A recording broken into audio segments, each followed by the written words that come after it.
part 7 of my story. So yeah, I hit her, and I regret that. I should never did that. But at that time, I was young. I was over it. I was frustrated. My mom was basically selling me and just doing me wrong. Like, and then my dad, we didn't really have a relationship. And then the man that she told me wasn't my dad, who acted like my dad my whole childhood. Our relationship had grown so strained just because when she told me that he wasn't my dad, I started feeling some type of way, if that makes sense. I started feeling some type of way to the point like I always felt like he did something more for my brother than me. Like I don't know what it was, but I don't believe that he ever like had favoritism. I don't believe that. In my grown age now, I don't believe that.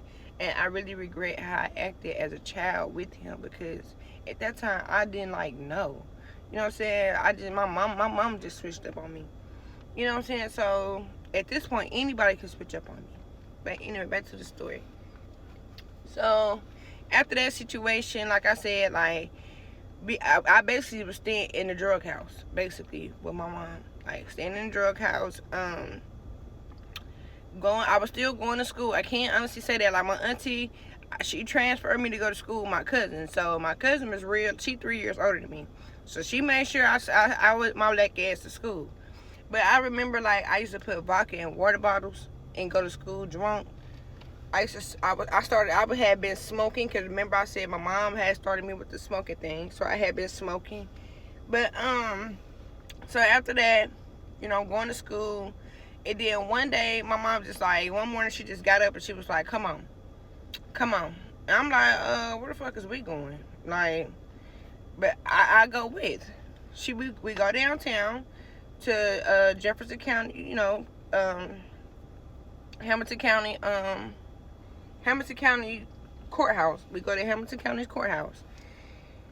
We get there, and I never forget this. I would never forget it. We get to the judge. We get to the courthouse, and we went to the like child services floor. I didn't know that at that point, but I know that now.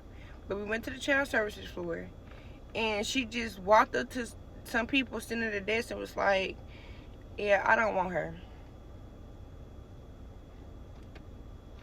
She just walked up and was like, "Yeah, I don't want her." And they like, "Man, what do you mean you don't want her?" She was like, I'm ready to sign over my rights," and she left.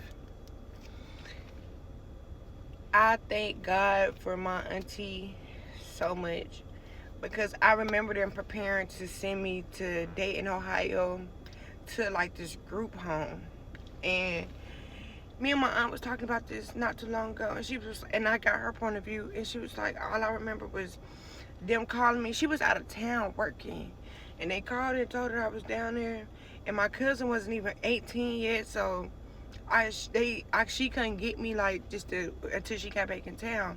But this lady was cool, and she was like, "I'll watch over her till you get back in town." She immediately came back into town, and that's how she got custody of me.